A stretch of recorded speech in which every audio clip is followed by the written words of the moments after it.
By September 1942, my gold is running low, and we are herded up and sent to live in a part of the city that has been sectioned off by barbed wire.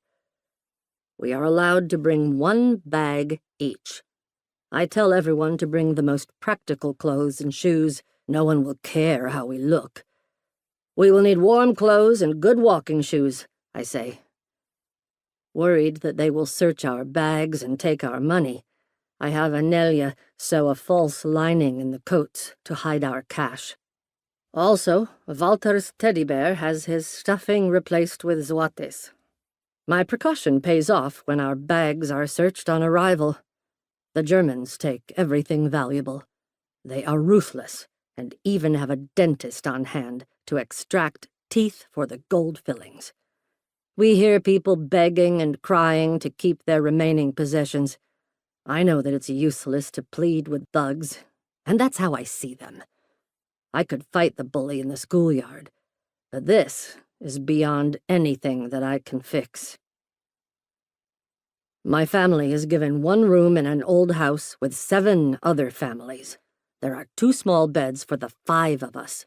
We keep a small pot under the bed for Walter, who can't wait for his turn to use the outhouse.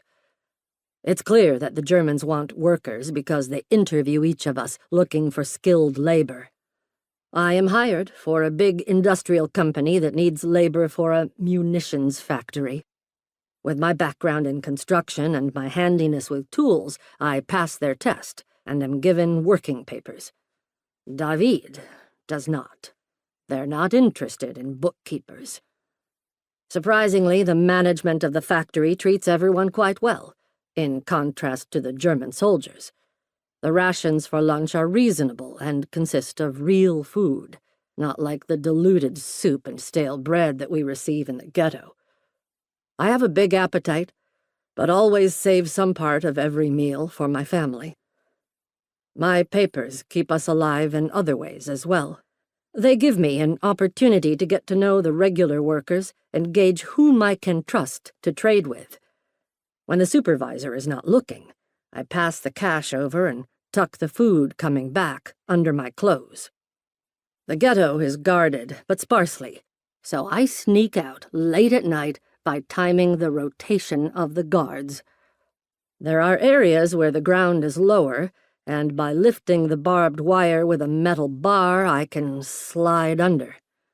It's a good thing I know the route to the river by heart, because I have to dig up what gold is left in the dark.